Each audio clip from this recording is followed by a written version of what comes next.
Hello friends, this is Pradeep and welcome back to लीन सीको। और जैसा कि आपने थंबनेल में देख लिया है, आज हम टीपीएम सीरीज के 11th ट्यूटोरियल में डिस्कस करेंगे अपनी मशीन में होने वाले नेचुरल डिटोरिएशन और फोर्स डिटोरिएशन के बारे में, किस तरीके से इसको हम प्रिवेंट कर सकते हैं। सो फ्रेंड्स, हमारी मशीन या इक्विपमेंट में दो प्रकार से डिटोरिएशन होता है। अब डिटोरिएशन मींस कमी आना, मतलब विघटन होना। सो मशीन हो, इक्विपमेंट हो या कोई भी ऑब्जेक्ट हो, हमको ये पता है कि हर चीज की एक सेल्फ लाइफ है, यानी कि उसका एक समय है एंड उस समय के बाद उसने पूरी तरह खत्म हो जाना है। सो किसी भी ऑब्जेक्ट, मशीन या इक्विपमेंट में जो एक नेचुरल, जो एक प्राकृतिक, जो उसमें एक कमियां आती है समय के हिसाब से, जो विघटन होता है, उसे हम नेचुरल डिटोरिएशन कहते हैं। एंड फोर्स डिटोरिएशन मींस हमारे गलत तरीके से इक्विपमेंट या मशीन में काम करने की वजह से जो कमियां आती हैं, जो विघटन होता है, उसको हम फोर्स डिटोरिएशन कहते हैं। सो आज के टॉपिक में हम यही सीखेंगे कि कैसे अपने इक्विपमेंट या मशीन में नेचुरल और फोर्स डिटोरिएशन को हम कम कर सकते हैं, उन्हें रोक सकते हैं एंड अपने मशीन का जो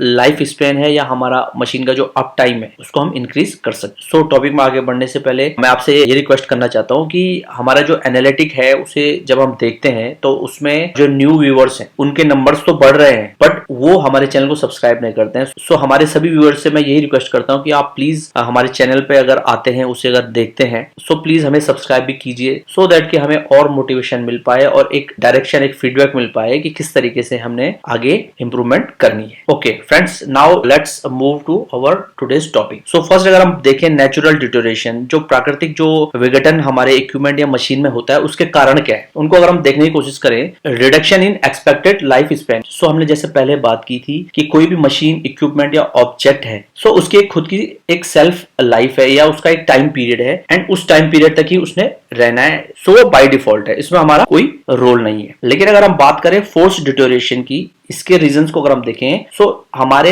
इक्विपमेंट या हमारी जो मशीन है, उसका जब हम यूसेज प्रॉपरली नहीं करते हैं, उसको प्रॉपरली हम मेंटेन नहीं करते हैं, तो तब हमारे इक्विपमेंट और मशीन में जो डिटोरिएशन, जो कमी आती है, उसको हम फोर्स डिटोरिएशन कहते हैं। सो आई होप इन दोनों को हम बहुत बारीकी से समझ चुके होंगे। अब अगर हम बात करें इनके एक्शन प्लान की, कैसे इसको हम प्रिवेंट कर सकते हैं, रोक सकते हैं, सो उसमें अगर हम फर्स्ट देखें नेचुरल डिटोरिएशन में, सो उसको हम रोक सकते हैं करेक्टिव मेंटेनेंस से। मींस हमारी जो मशीन है या इक्विपमेंट है, उसको प्रॉपरली, टाइमली, जो उसकी सेफ्टी है या उसकी मेंटेनेबिलिटी है या उसकी रिलायबिलिटी है या उसका जो रिपेयर हमने करना है, तो उन सभी चीजों के ऊपर हम फोकस कर सकते हैं। यानी कि हमारा जो इक्विपमेंट में जो भी कमी आ रही नेचुरल, उनको हम टाइमली किस हद तक उसको हम प्रिवेंट कर सकते हैं या वापस रिपेयर कर सकते हैं, उस पर फोकस करके हम काफी हद तक अपने इक्विपमेंट और मशीन का जो नेचुरल डिटोरिएशन है, उसको हम रोक सकते हैं। सो अब अगर हम बात करें फोर्स डिटोरिएशन को कैसे अपने मशीन या इक्विपमेंट में प्रिवेंट कर सकते हैं, तो उसके लिए जो एक्शन प्लान है, सो हमारे जो इक्विपमेंट और मशीन है, उसमें जो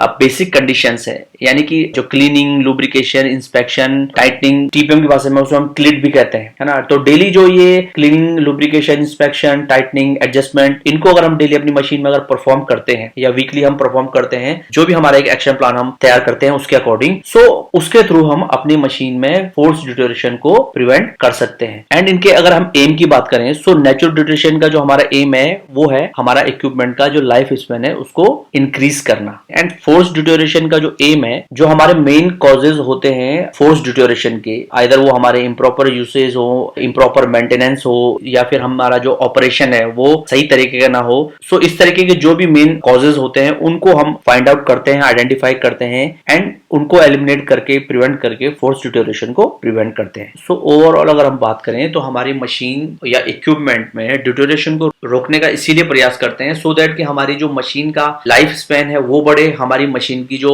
यूटिलाइजेशन है और उसका जो अप टाइम है वो बढ़े, सो दैट कि ओवरऑल हमारी जो ऑपरेशन कॉस्ट है या हमारी जो मेंटेनेंस कॉस्ट है, उसको हम रिड्यूस कर पाए और अपनी आउटपुट, अपनी प्रोडक्टिविटी को इनहेंस कर पाए एंड अपने ऑर्गेनाइजेशन को प्रॉफिटेबल बना पाए। So friends, I hope natural deterioration and force deterioration के बीच में जो बेसिक डिफरेंस है एंड उनके लिए क्या क्या एक्शन प्लान हम ले सकते हैं अपने ऑर्गेनाइजेशन में, वो आपको समझ आया होगा एंड ये आपको हेल्प करेगा आपके टीपीएम जर्नी में। सो प्लीज अपने वैल्यूएबल फीडबैक जरूर कमेंट बॉक्स में हमारे साथ शेयर कीजिए कि आपको ये ट्यूटोरियल कैसा लगा। And if our tutorial add value to you, so please like and share in your circle. And if you are new on this channel, so please subscribe our channel to motivate us, and we will get back soon with a new another interesting topic. Till then, take care, goodbye, and keep watching